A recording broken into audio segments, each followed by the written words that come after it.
दिल्ली विधानसभा में केंद्र की अधिसूचना के खिलाफ प्रस्ताव पारित हो गया है। अधिकारों की लड़ाई में दिल्ली की आम आदमी पार्टी सरकार ने केंद्र सरकार पर सीधा हल्ला बोल दिया है। दिल्ली के मुख्यमंत्री अरविंद केजरीवाल ने प्रधानमंत्री नरेंद्र मोदी पर हमला करते हुए कहा कि केंद्र सरकार का रवैया तानाशाही भरा है। उन्होंने केंद्र सरकार पर निशाना साधते हुए कहा कि देश शाही शासन की तरफ बढ़ रहा है। केजरीवाल ने विधायकों से कहा, आपको किसी से डरने की जरूरत नहीं है। देश तानाशाही की तरफ बढ़ रहा है, लेकिन डरिए मत, आपको मैं सैलरी दूंगा। ये सदन सैलरी देगी। उन्होंने अपने अफसरों को ताल ठोक कर काम करने को कहा। उन्होंने कहा कि हाई कोर्ट ने केंद्र सरकार के नापाक इरादों पर पानी फेर दिया है। सरकार एसीबी को खत्म करना चाहती है। यही नहीं, उन्होंने कहा कि एलजी के जरिए सरकार ने दिल्ली सरकार को ठप करने की कोशिशें भी की हैं। संशोधन भी अभी 10 फरवरी को चुनाव के नतीजे आए। 14 फरवरी को हम लोगों ने शपथ लेके सरकार बनाई। तब से लेके लगातार लगभग रोज कुछ ना कुछ अड़चने जानबूझ के केंद्र सरकार द्वारा उपराज्यपाल को और दिल्ली पुलिस को इस्तेमाल करके आम आदमी पार्टी की सरकार के अंदर अड़चने अड़ाने की कोशिश की जा रही है। मैं आपको कुछ उदाहरण देना चाहूंगा।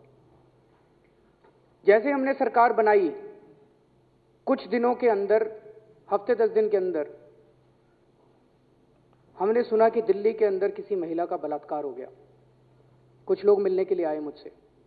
उन्होंने कहा, जी पुलिस तो जांच कर रही है, हमें भरोसा नहीं है, आप भी इसमें एक इंक्वायरी करा दीजिए। उपराज्यपाल ने गलत बोला मीडिया के अंदर कि 40 घंटे तक फाइल हमारे पास रही थी। उन्होंने ये नहीं बताया कि लगातार हम लोग 24 घंटे तक उनके साथ संपर्क कर रहे थे, उनको बताने की कोशिश कर रहे थे कि हम XYZ को क्यों चाहते हैं और ABC को क्यों नहीं चाहते हैं। उन्हें लगातार बताने की कोशिश की जा रही थी।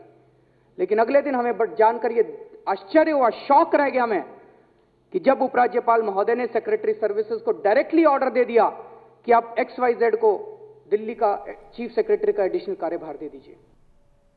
भारी हंगामे के बीच दिल्ली विधानसभा में केंद्र की अधिसूचना के खिलाफ प्रस्ताव पारित कर दिया गया है। इस पर भाजपा की क्या प्रतिक्रियाएं हैं, आपको सुनाते हैं। मुझे समझ नहीं आता कि ये सत्र बुलाने का पर्पस कॉन्स्टिट्यूशनल था या राजनीतिक था। इन दोनों बातों में से उनको स्पष्ट करना चाहिए ना कि वो विधायी काम कर रहे थे। ऐसी क्या विशेष परिस्थिति थी जिसमें इस सत्र को बुलाया गया? इस सत्र में क्या करना था? ये सत्र इसलिए बुलाया गया था कि जिन विधायकों ने संवैधानिक व्यवस्थाओं की शपथ ली है, वो संवैधानिक व्यवस्थाओं को, लोकतांत्रिक व्यवस्थाओं को, उन अध्यादेशों को फाड़ के तार-तार करें और मुख्यमंत्री के सामने ये सब हो।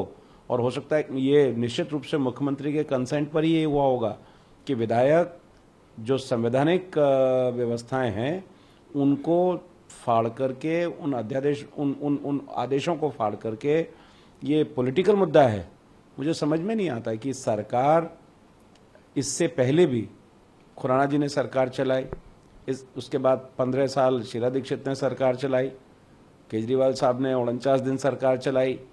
आज ये राजनीति विकास की करनी है, परिवर्तन की करनी है, या दिल्ली के डेवलपमेंट की करनी है, या राजनीति झगड़े की करनी है?